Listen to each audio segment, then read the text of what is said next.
Alright, let's dive into the Eagles training camp preview, but not like you're expecting. I'm not here to just list the roster spots. Anyone can do that.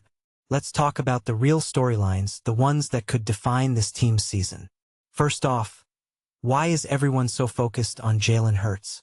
Yeah, he's the QB, but this isn't just about his arm. Sean Mannion's offense is new, and Hurts has to adapt fast. If he struggles here, does Philly even make the playoffs? That's the pressure he's under. And don't get me started on Andy Dalton, 39 years old. At this point, he's a backup only if the Eagles are desperate. Which they might be, but come on. Now, the running backs. Saquon Barkley's a beast, but why are they even keeping 3 other RBs? Tank Bigsby's got potential. Sure, but will the coaching staff actually give him carries? Or is this just a numbers game to keep depth? And Shipley? Dude's a special teams guy masking as a RB. That's the real talk here. The Eagles are hoarding RBs like they're going out of style, but it's a waste of roster spots if they're not using them. Let's flip to the wideouts. DeVonta Smith's going to have a monster year, that's a given. But the real question is who's with him. Mekhi Lemon's a rookie, so we'll see if he pans out.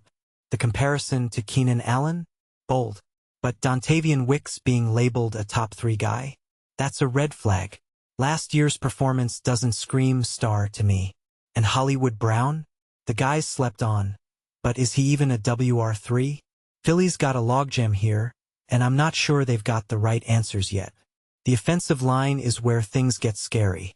Mailata, Johnson, those guys are studs, but only if they're healthy. That's the elephant in the room. Last season's injury crisis isn't a fluke. It's a pattern.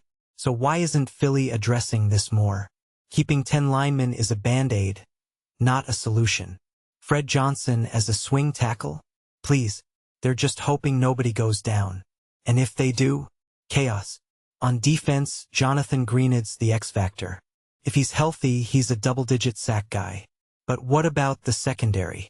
Quinyon Mitchell's an all-pro, but he's been snake-bitten with picks.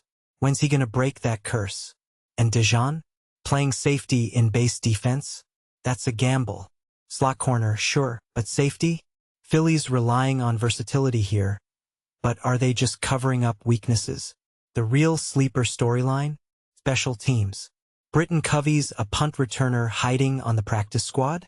That's shady. And Jake Elliott as the kicker? No competition. Philly's betting on a guy who's had 2 down years. Bold move. But maybe they're just low-key tanking for a higher draft pick. Here's the thing. This roster isn't about talent. It's about risk. Every position feels like a hope instead of a sure thing. And that's what makes this camp so fascinating. It's not just about who starts, it's about who survives. Because if the Eagles can't stay healthy, this whole thing crumbles. And that's the deeper question. Is this team built to win now? Or is this just a bridge year to 2027? What do you think?